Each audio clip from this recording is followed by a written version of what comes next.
Why are you the best band in the world? Well, the main reason is, first of all, I'd like to say...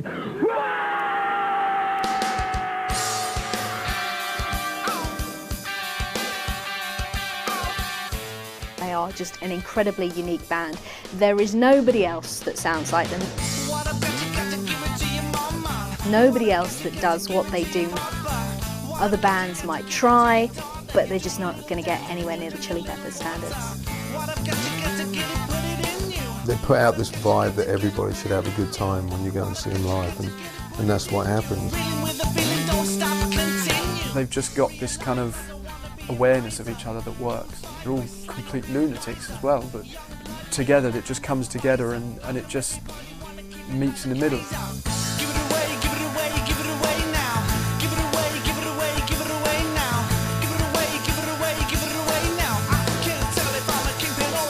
It's that kind of unspectacular start that a lot of kind of high school bands have. I don't think they had any sense kind of direction they're going in. They were picked up on the energy of punk, but they weren't really a punk band per se. They were immature and not that interesting, and they've grown up to become mature, complicated, interesting people with an incredible life story, and they're going to put this on a record for you. There were stories about how the Chili Peppers would play certain towns and there would be dealers literally waiting outside for them. They lost good friends from drugs, and it's tough to keep the lineup together. They've had personal problems and all this kind of thing. There are party bands who can actually sing about the hangover as well. I think their other drug is music. That's the thing. They become what they were almost 20 years ago. They're these kids, you know, who are very physical and fit and enthusiastic and got bags of energy. It's not really about whether they're the best, you know, funk metal band anymore. They are now dominating their little slice, and there is no one else.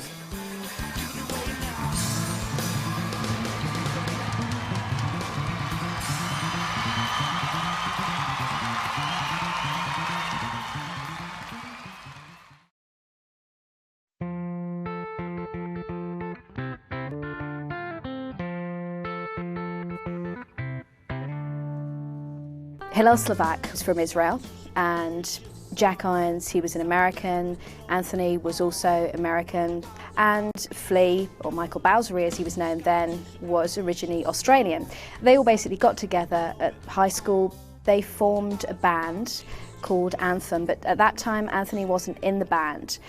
And it all kind of progressed, and Anthony went away to a different college to study because his dad was an actor. His name was Blackie Dammit, and he used to get Anthony these little child parts. I think he even got a part as Sly Stallone's son in Fist. What sort of guided him towards music, I think, was a mixture of things. One being, I think there was a time when he went to see Grandmaster Flash perform live, and that turned out to be a formative experience, and something where he believed he could do this. And I think the LA punk scene, which was one of the most intense and scary punk scenes, the kind of confrontation whipped up by bands like the Germs and Black Flag, I think those, you know, obviously drove him away from the idea of acting. They went off, did their own things, met up again, formed a band called Tony Flom and the Majestic Masters of Mayhem, which eventually turned into the Red Hot Chili Peppers. One of Flea's friends, who was a promoter in one of the clubs in LA, asked him to put a band together to open up this particular night he had, and he'd been jamming with his friends and also with Anthony Kiedis, who had previously been the band's announcer. Basically what the song was, it was called Out in LA, and it was basically a bass line that they had going around that was just repeating with Slovak kind of putting little colours in, and Anthony Kiedis was, for all intents and purposes, reading poetry over the top that he'd written.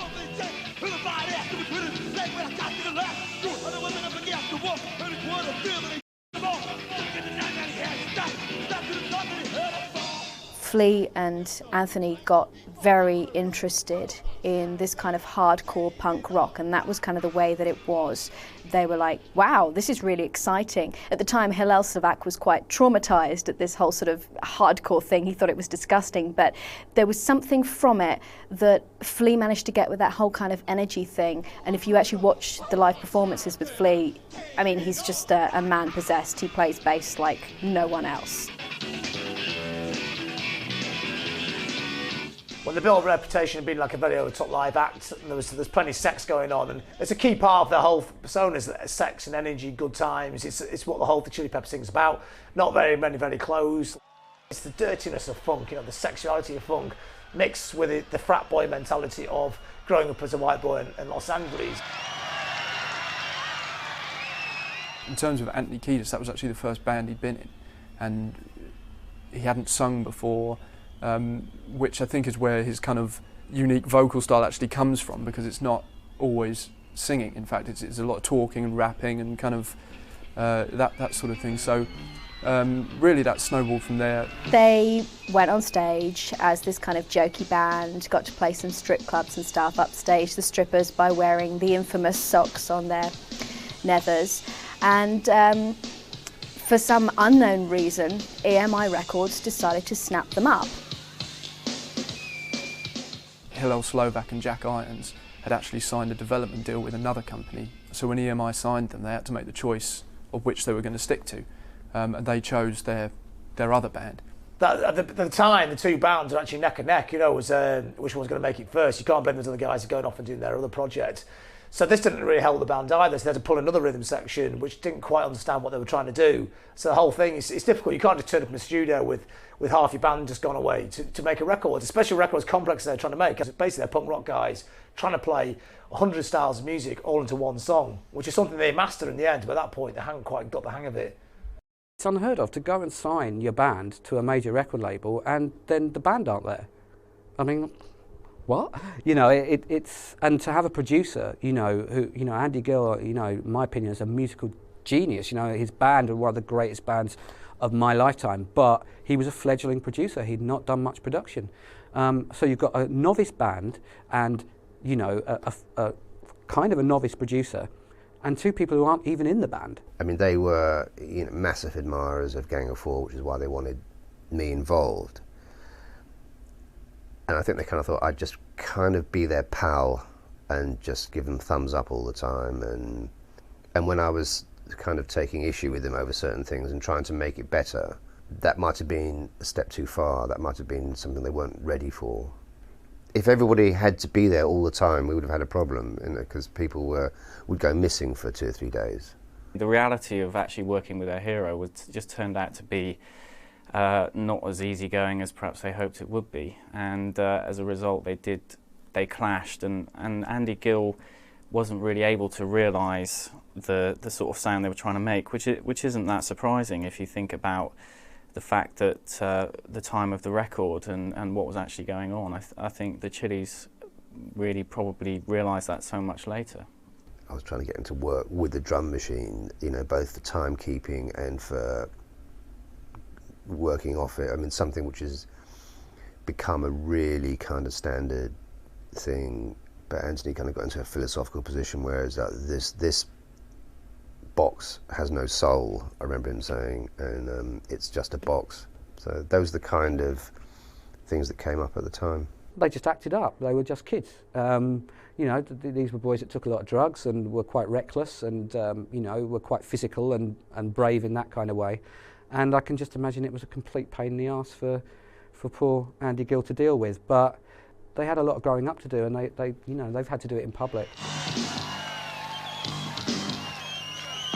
What's interesting about that album is that it's an album that's very much kind of out of time with where they were. I mean, 1984, if you think about what was going on, it was a very different era. I mean, the actual kind of new funk metal sound, I think that the Chili's actually developed, didn't really come around until a lot later. So when you listen to that record, the interesting thing about it is that they are creating something that's very out of its time.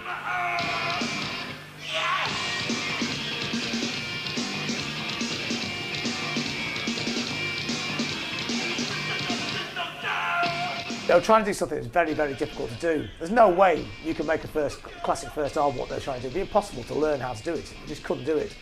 But I would give anything to see them live at that time, because you'd read about the stage show, it sounded absolutely fantastic.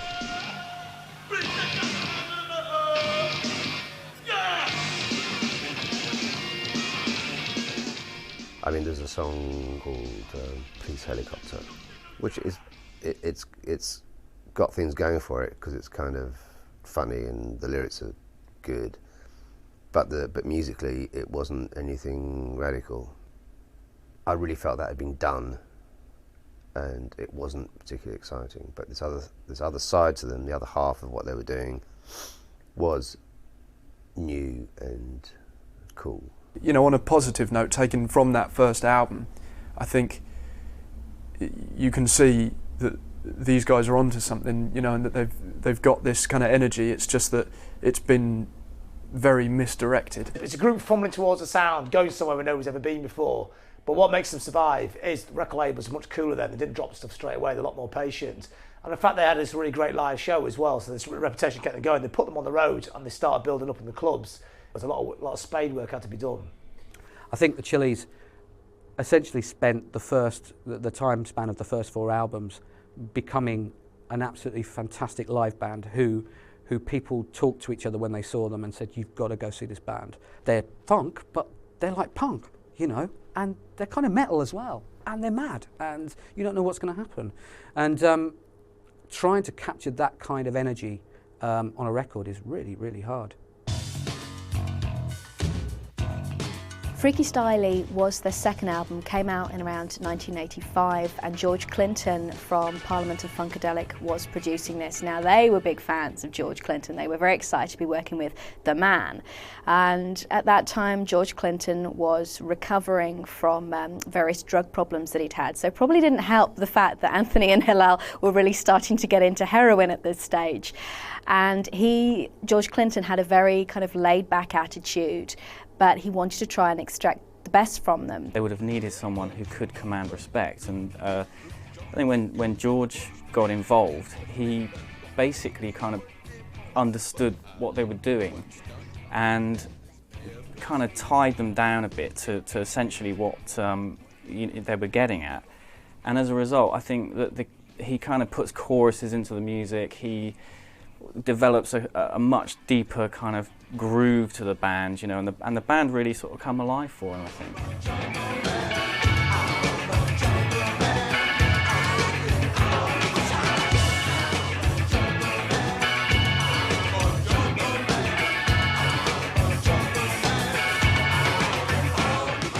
You can start to hear Flea's bass style really starting to come out, and Flea has the most unique way of playing bass. Nobody plays it like him. He kind of slaps the bass. He doesn't play it like your average bassist would, where he's just kind of stuck to forming just these basic kind of shapes on the bass.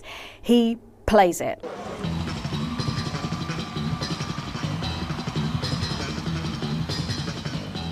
It's almost like he's playing bass like you would play a guitar, and he's using the full capabilities of it.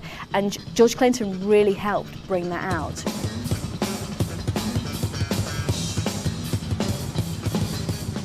The Chili Peppers are great musicians, and that's actually quite apparent on the first record. But on the second one, you can tell that they're really getting into that, and I think that they'd be in their element. They included a Sly Stone cover. They had James Brown's horn section in there, and also it was the return of Hillel Slovak. So now it was like the band was starting to be back to how they should be, and they were also starting to do their first European dates at this time too.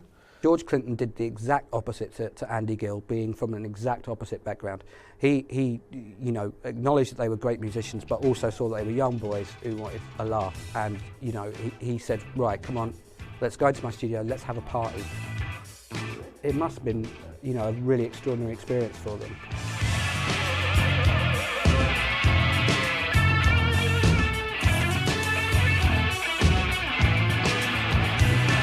You listen to that record and you think, God, I bet they're amazing live. I wish I could hear what they're like live at that time, you know. I think a live album at that time would be something, or to actually go and see him, go back in time to see him at that time playing the club, would have been a way to experience the early Chili Peppers. I think by employing Clinton, the record companies thought that perhaps they could rescue and, you know, bring out this smash album that was going to, you know, make them on their path. What I think they needed is that break, to sort of find their own space within the band, find their own sort of style. And one thing they did always have again was that energy floating through. For the Freaky Styley album that Hillel Slovak had actually come on and started playing guitar. Jack Sherman had left the band. He was only really a session musician for the first album anyway, but we still had Cliff Martinez on drums. And they actually sacked Cliff Martinez and recruited Jack Irons again, and he was back behind the drum set. He basically saw the way that the Chili Peppers were going and said, yeah, you know, Hillel and I, we've always been together. We've kind of got to be together again now. So a lot of the gap was touring, getting together with this new band, and then working with Michael Beinhorn with the Uplift Mofo Party Plan, which was the first Chili Peppers album really to capture that whole essential Chili Peppers sound that you'd heard in the demos.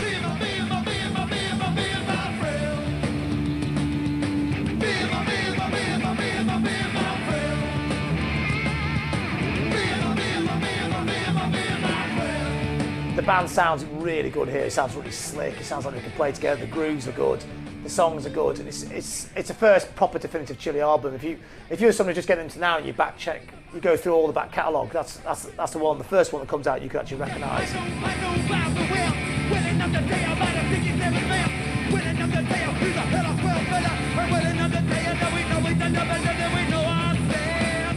You go and see them at that time. There wasn't really that big a crowds going to see it, but people were really into them. You know, they're like an obscure cult band, which seems weird now. They're the biggest band in the world. They're kind of like this kind of strange band that came from America, doing this kind of like really weird cross section of styles. Which on that album they actually mashed the two things, the punk and the funk. They mashed them together really, really well. They're more comfortable in what they're playing. The songs are coming out better. The whole process is smoother. But there is still that underlying pin of the drug problems. Which, you know, perhaps might fuel the kind of wacky side of it. At the same time, it's taking away, causing underlying problems between different band members and, you know, generally just causing havoc. There were a lot of problems with them, again, not turning up to rehearsals, Hillel and Anthony really getting stuck into the whole heroin things. I mean, they were cancelling tour dates and stuff because there were times when Hillel had just taken so many drugs that he'd just passed out or he'd gone missing for a few days, and they had a real problem just basically trying to keep the band together. They needed someone to say, look, you know, okay, you're pissing away, you know, thousands of millions of pounds of major record company money and you can't keep doing this. You will just get dumped and you'll be, you know, regretting it for the rest of your lives. And they obviously respected him enough to hear this and do it, which I don't think makes it, you know, a classic album by any means, but at least with something like Fight Like a Brave, for example, you got it.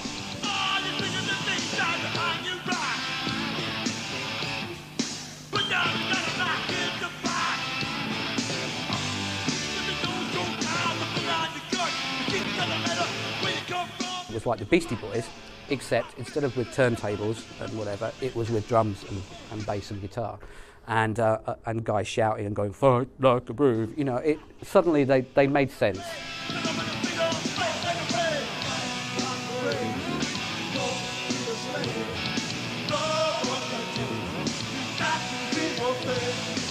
Michael Beinhorn had just basically pulled it all together and managed to make some kind of sense of it. I mean, wow, he did a superb job on it. It must have been a really, really tough thing to try and pull all four members together to try and sort out all the drug problems and just get the stuff down on tape and, you know, commit it to that. And it's quite interesting because there were a couple of songs that were actually left over from the Uplift Mofo Party Plan, one of them being this incredible version of Jimi Hendrix's Fire, which actually later crops up on the Mother's Milk album. And it also appeared on the somewhat infamous Abbey Road EP.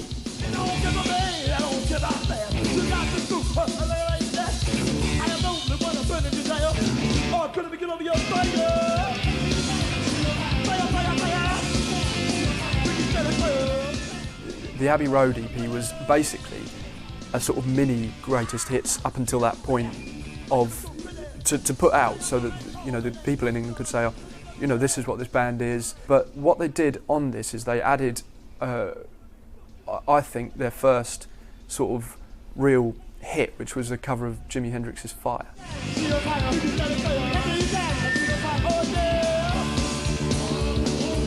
They did it with such energy and such kind of life that you can't help but be drawn into it.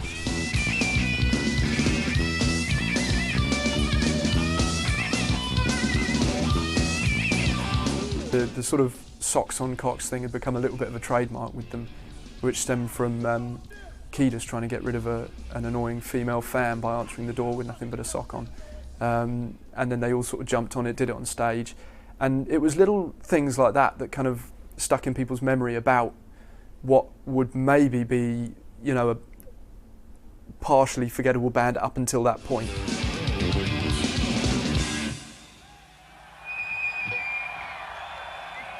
They'd done their first major tour around the UK as well, and at which point they all sort of, afterwards they all split up and just went their separate ways to sort of recoup from the tour, and it was when Hillel Slovak died from a heroin overdose. There were stories about how the Chili Peppers would play certain towns and there would be dealers literally waiting outside for them. And Anthony and Hillel had been on the road and they had managed to stay pretty much clean. After the tour, Hillel was like, I've got to go back on it. And the story basically goes that they'd come off the tour, Hillel gone back to his flat, and he died on the Friday, and it took until the Monday for his body to actually be found. The four of them had been friends since high school and, you know, were sort of fairly inseparable. And when Flea got the call to say, listen, I want you to sit down, something's happened, he assumed it was Kiedis who was dead. It really knocked them for six. Jack Irons ended up having a nervous breakdown and he actually went into psychiatric care for quite a long time. Flea just kind of tried to pretend it wasn't happening, celebrating the birth of his daughter. Anthony checked himself into rehab and just pretty much cleaned up there and then, sweated it out, just got his life back together again. And he and Flea said, what are we going to do? Are we going to try and carry on with this band, or are we going to call it a day? And they decided to carry on with the Red Hot Chili Peppers, thank goodness. There's something about the Red Hot Chili Peppers from the beginning which had that feel that the best bands have, of it's like a crusade. And if you don't find the right people, no matter how great they are as musicians, that spirit never emerges. Hillel Slovak is a great guitar player, but John Frusciante's just really special guitar player, isn't he? I mean, of all the people you could audition and try and get to be in a band, you think it'd take you 4 or 5 goes before you found, you know, somebody that good, and he just come in and he's absolutely perfect. He was a super fan, so he knew all the songs anyway, so he just turns up and he can play all the Chili Pepper stuff, but he's also a great songwriter, so suddenly they got this like little whiz kid, because remember he's a lot younger than them. They must be like going, God, how did that happen? And say hello to never all the people. He brings this whole other wonderful dimension. He has loads of influence from Hillel Slovak. I mean, he was a massive fan of him. But as he became a member of the Chili Peppers, it was great to sort of see him bring in this whole other depth. He plays with an almost very clean guitar sound, but doesn't play the sort of natural chords that you'd expect any guitarist to play. He always finds other ways of playing it. And with Chad Smith as well, they'd auditioned about 30 drummers, and Chad Smith just had that groove kind of thing. Apparently when he turned up for his audition, he was wearing a bandana and had all his hair out everywhere, and Anthony Kiedis had said to him, you know, you've got to lose all that kind of thing. But he was so compassionate about playing in this band and wanted to keep his image the same that he didn't change himself. When Anthony Kiedis saw that, he thought, you know, this is the guy for us kind of thing. He just wants to come in and play with us. And so it was at this point that the real classic lineup of the Chili Peppers was to evolve.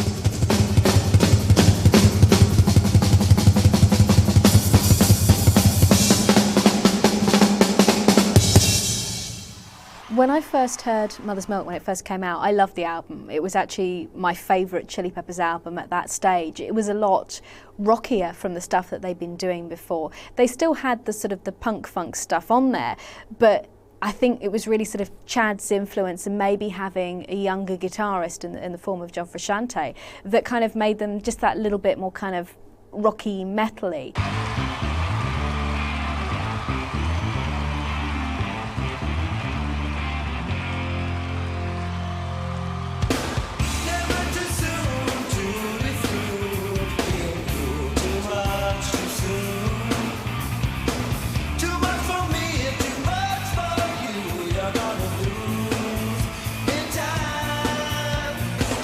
Knock Me Down is the first turning point on the way to the Red Hot Chili Peppers becoming the Red Hot Chili Peppers.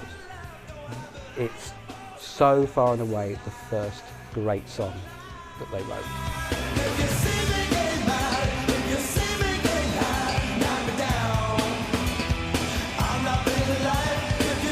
It was written about Hillel, for Hillel, but obviously after Hillel had actually died, it was all about sort of Anthony trying to put himself in Hillel's shoes and really still feeling guilty about what had happened. And it was about missing him, and it was about what they thought they might have done wrong, and it was about, you know, almost asking their fans to say, you know, if I start behaving like I'm better than life, like I'm bigger than life, like I've got no connection to you, knock me down.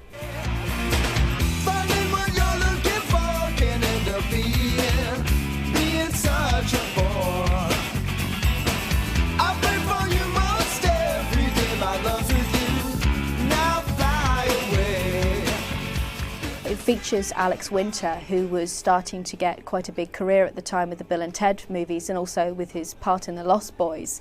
And he's just kind of like this little lost guy who's wandering in a big house from room to room. It was the first time they'd done a proper video, and at that time the MTV generation, you know, it was all starting to pick up there, which helped promote the band a lot.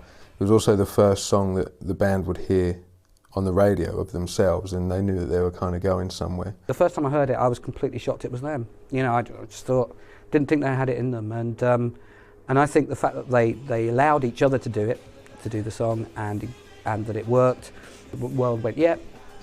I think it just gave them a whole lot of confidence to go, okay, we really don't have to be this knucklehead funk metal band. You know, we really can do other things. In this particular album, this is where the groundwork was laid for what we would all come to know as the Chili Peppers in their prime.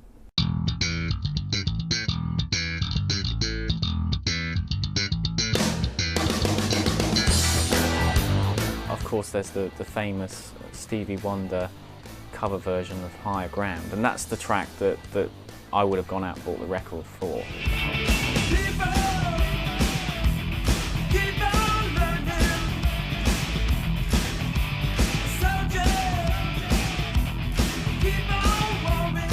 It is a track that Anthony is more kind of singing in rather than rapping in. I love it. I think it's a great track. The video is just crazy, all people just having a great time, and Anthony pulling great dance moves as he usually does. Those are the kind of pop songs I think they then go on to actually develop. And that's where you can kind of hear a much more kind of Hendrixy style in John Frusciante. I think his playing is much hookier.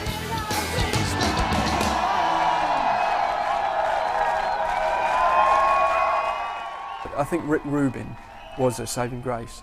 He sort of took this band that even on Mother's Milk, it was much closer to, you know, there was still all that kind of wildness going on. And he saw them, I think, on the last date of the Mother's Milk tour. And he said, like, you know, I can do something with this. He wanted to take them away to somewhere completely different where he could capture a vibe. And so they went to a really old haunted mansion and recorded the whole album in this haunted mansion. They set up in like the main room as the sound room, and then in another room they set up everything like as the control room. They all lived in, they never went away, so they all had their own bedrooms upstairs and stuff. And this was how he wanted to work with them. He wanted to do something completely different that would bring out their best, and it really did with Blood, Sugar, Sex, Magik, I think.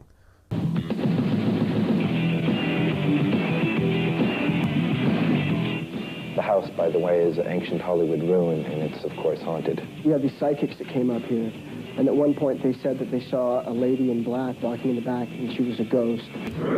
This is the world famous Rick Rubin, my favorite record producer in the whole world. He's a long-haired hippie love child who, you know, just wants to hang out and make beautiful music for the people and for all the kids and make everybody happy, and it's a wonderful thing. He's famously kind of gone into the Chili's rehearsal room and just laid on the couch and apparently, to all intents and purposes, fallen asleep, listening to them doing the kind of run-throughs of what will be their album.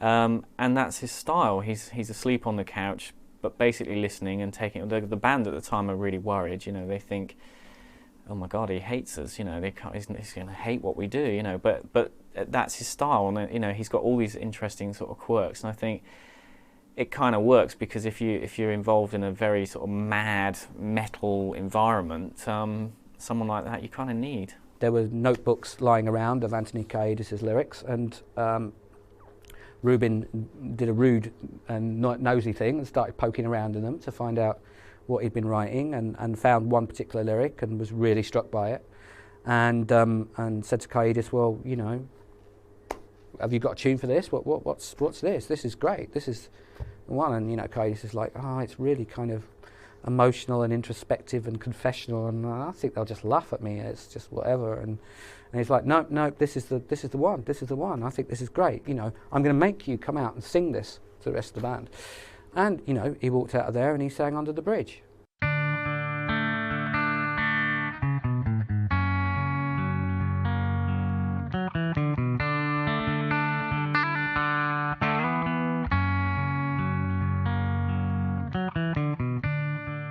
And Anthony Kiedis wasn't really confident in doing it because it was more singing than rapping, and also it was very slow, and he didn't think it was at all the Chili Peppers vibe.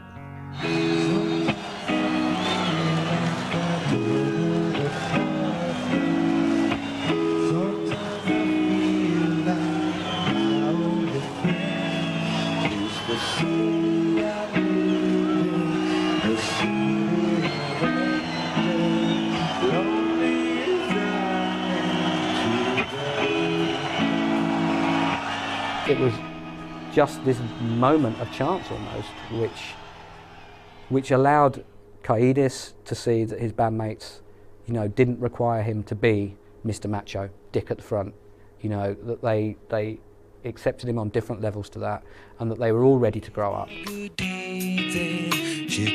There was a lot of publicity surrounding it. Gus Van Sant had actually produced the video, and Flea had appeared in Gus Van Sant's movie My Own Private Idaho at around the same time as well. Everything about it is great, and I think that's why it still to this day is a live favourite or a record favourite. It got covered by the All Saints.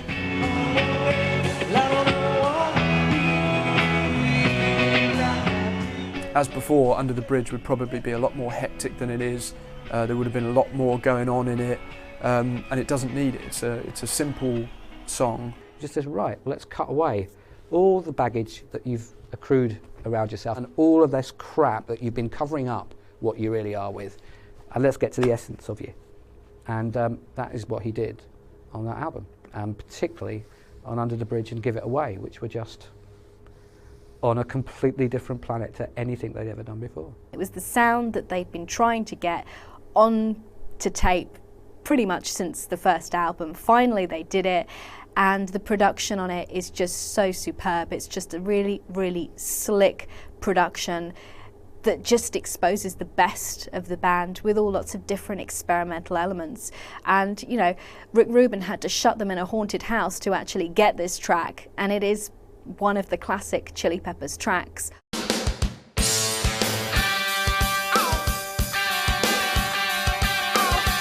It's a really great song, but the thing that really makes it is the vocals. It's such a great rap on it. What I've got, you got to give it to your mama. What I've got, you got to give it to your papa. What I've got, you got to give it to your daughter. You do a little dance, then you drink a little water. What I've got, you got to get it, put it in you. What I've got, you got to get it, put it in you. What I've got, you got to get it, put it in you. Reeling with the feeling, don't stop, continue. It's a rollicking great groove, really great rap. Fantastic chorus where it all drops out, and it's like really childish.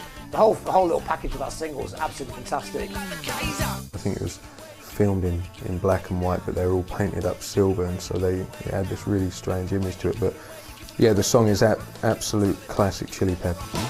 It's very funk, it's very rhythm-led. It's got these sort of choppy guitar lines over the top, and it's got Anthony Kiedis, you know, doing that whole rapping thing.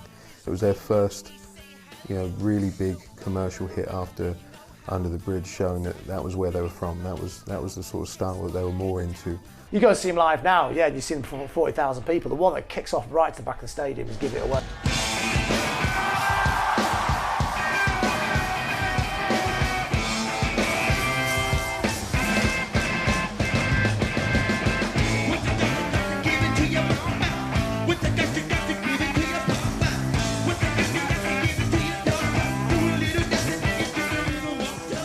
what makes that a Chili's classic is because it represents everything that the Chili Peppers were and are, and it's wrapped up in this kind of really tight, neat package of, you know, give it away. It's one of the points where Frusciante shines as well, because Flea is kind of playing the main riff in this song, and Frusciante is kind of just sitting on it. They are just totally wild and unleashed. They do what they want to do, and that's one of the reasons why they've become as big as they have become, but it's taken them a long time to get that way. Right from the early days, they'd make this thing that they thought was a fabulous piece of art, and then they'd whip their dicks out.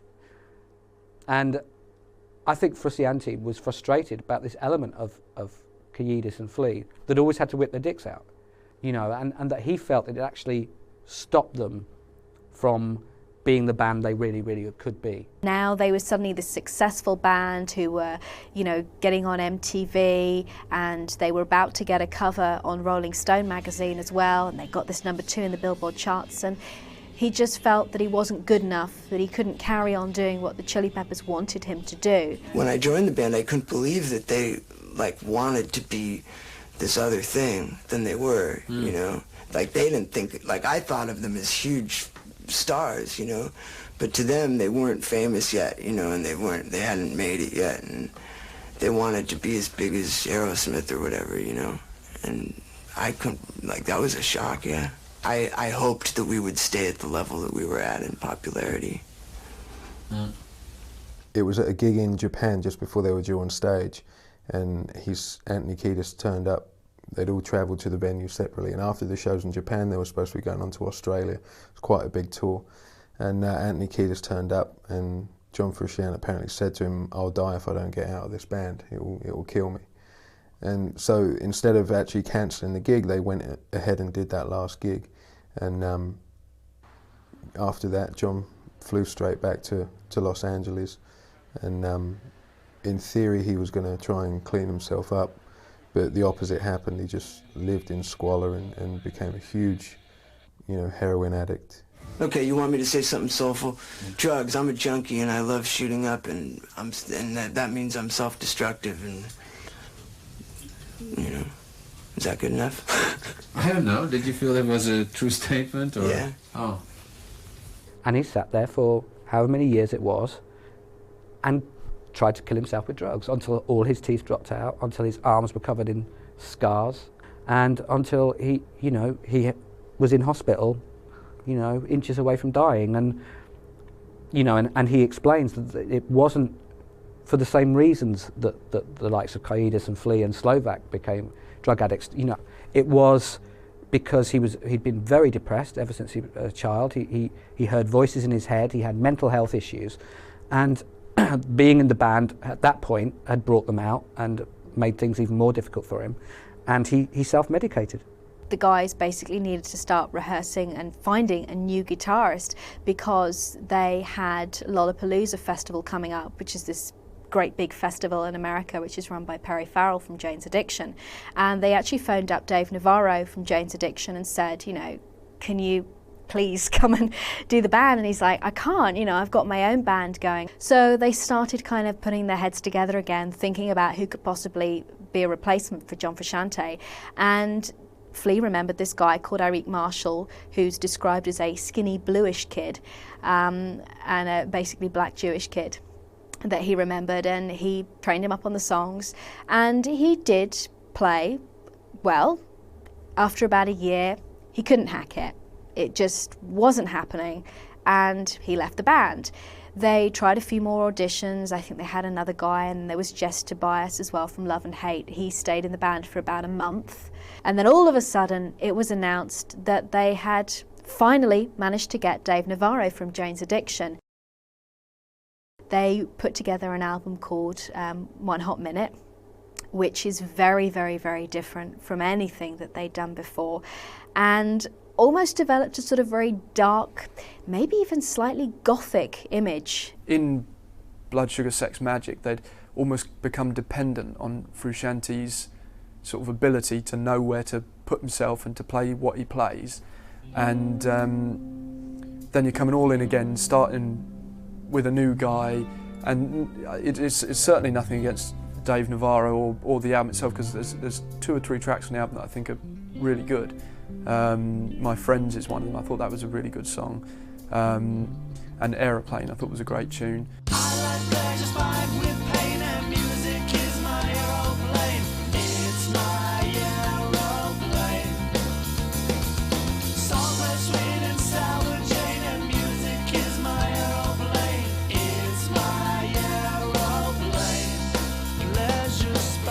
Yes, it's not as good as the classic records, but it's not a bad record by any means. You know, there's some really great moments on that record. You know, and Aeroplane is one of the great moments, and it's just one of the great Chili Pepper songs. I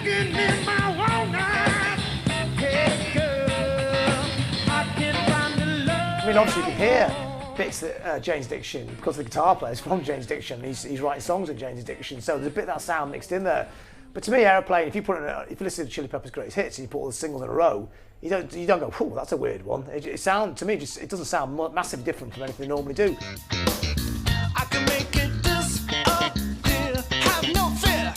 In fairness, they were kind of, it was kind of impossible to fill the boots of someone who'd been so closely knit in with the band and such an integral part of the band. I think it was a sensibility, and certainly part of that was, you know, this idea of just standing, which Ruben had totally encouraged them to do, of just sitting in the studio and jamming and jamming and jamming. Navarro wasn't into that. He wanted to be told his guitar part, or to write his guitar part over a set structured set of chords, and go in and record it and walk back out. I don't think that Dave really was a proper Chili Pepper. As much as I loved the One Hot Minute album, as much as I loved, you know, when he was on stage with them, because I was a big Jane's Addiction fan as well, you know, I think he wasn't really a proper Chili Pepper.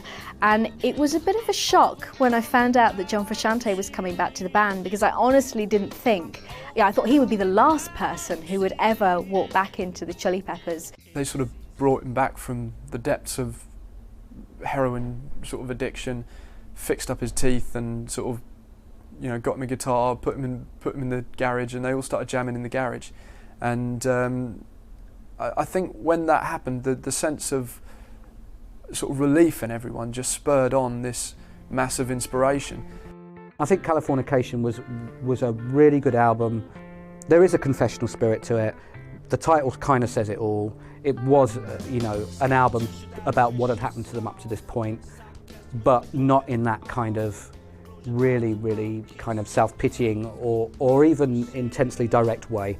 You know, something like Scar Tissue, you listen to it, you've got to do a bit of work yourself, you know, about what he might mean. It's not just going to be all chucked on a plate for you. They give their audience some credit for intelligence, and but the tunes were on a different level to what they've been like before.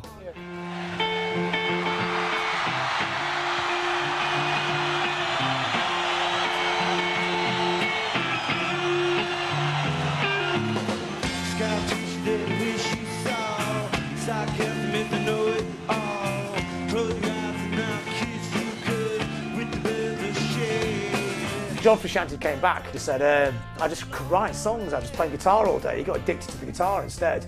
And he just endlessly writes and writes and writes, you know. With Scar Tissue, that really is sort of Frusciante in his element. He's playing very, very sparse guitar, but just, he's got this kind of really weird ability of like playing something so simple and making it so interesting. It's kind of, at times it's really jazzy, but at times it's really kind of childish, and if you couple that with his, by now, like sort of almost psychic ability to interact with Flea, it's just one unit. When I heard Scar Tissue, that's when I knew that they sort of returned, you know, that this was going to be the one that was going to set them off again. It was basically a ballad album. It was kind of like, ooh, you know, we want to have some more hits again, or John Frusciante is back in the band, let's go all serious and prove that we're not just these silly guys that walk around with socks on our dicks, and let's write something serious. And so it was just an album of these kind of really serious tracks like Scar Tissue and Californication, and it was just like, oh, I think the band is you know, at this stage, they're becoming a mainstream, world-dominating live band. And I don't think that they could keep... It's the same with any band, you know, you can't stay in the underground forever and ever, not because that's a bad thing, but because you would naturally want to progress, and I think that they're not doing anything they don't want to do. The album, how good is it? Well, I think they continue to develop.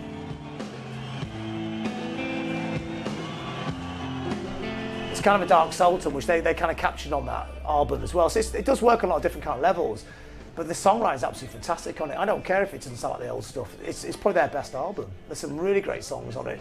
There's a really good kind of variation of all different little things they do really well on that record.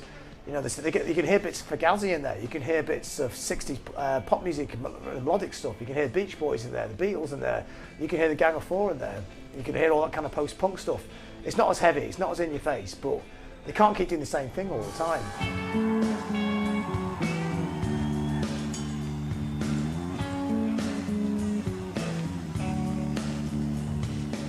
They can play it loud and they can play it hard, but they learn how to, you know, that it's not about blasting away anymore, that, you know, it's about dynamics and it's about subtlety, that it's about highs and lows.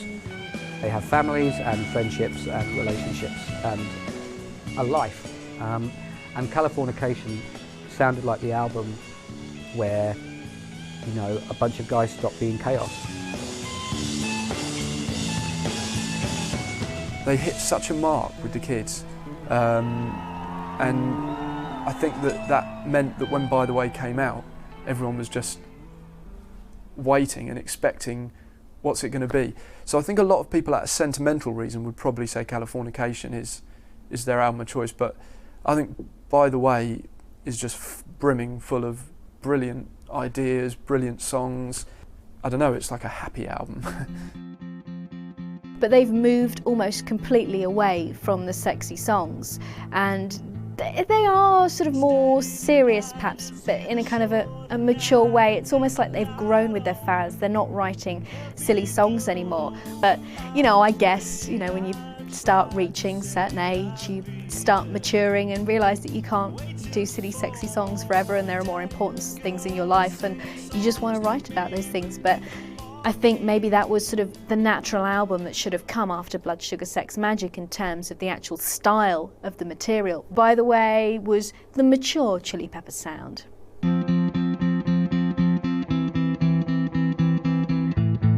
And that intro is a classic example of Flea and John Frusciante playing together. It's just a really close-knit riff that they appear both to be doing. And then it opens up into this kind of fast-paced, rocking kind of song. It's got that rock element with the big, heavy chorus. It's like here's what we did before and here's what we do now. And we are the same, you know, it's the same band, you know, like at Uplift. Yeah, this is a Chili Peppers song. You can definitely hear there's no one else that would do a song like this. It was refreshing after hearing Californication to hear something that was a proper Chili Peppers album.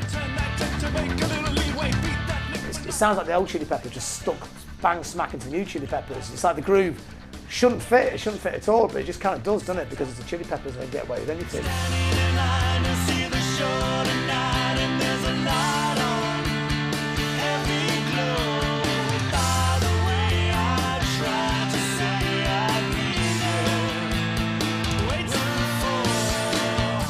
It's the result of four men who love music and who have had their life saved by it and are kind of giving back.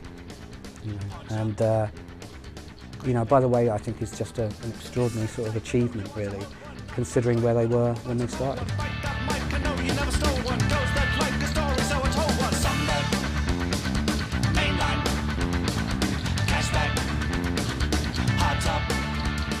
Is By the Way a rubbish album, or, you know, can they ever do what they've done before? That's not really the point. They're still here, and people love it. Someone can put on a Chili's album and they're going to hear a whole bunch of different sort of songs. So I think they do very well with it, you know, that their old stuff and their new stuff, despite being different, seems together very nicely. There's nobody else out there doing what the Chili Peppers do, and I don't think anybody would dare try it either, because it takes something very, very special, which is why I think they're a sort of a standalone band, you know. They've got that piece of the pie sorted out, just as Green Day have got their piece of the pie sorted out, and REM have got theirs, and U2 have got theirs. It's not really about whether they're the best, you know, funk metal band anymore. They are now dominating their little slice, and there is no one else. There is nobody else that sounds like them, nobody else that does what they do, nobody else that can write the way that they do. Other bands might try, but they're just not going to get anywhere near the Chili Peppers standards. If you're in a band and you go long enough, you find what you're really good at, to get the confidence to not necessarily stick to exactly the same kind of style, but it kind of infuses all your music, this kind of confidence, which is like really important to them. And they've got so many good songwriters in the band, and I think they've got a perfect lineup. It's just a magical lineup that just works really well together. Those four guys, just sort of all, they're on the same frequency, you know, they're on the same wavelength, which is quite apparently a very different wavelength to most other people, but it's a wonderful wavelength to be on, it seems. I tried to say I'll be there, waiting for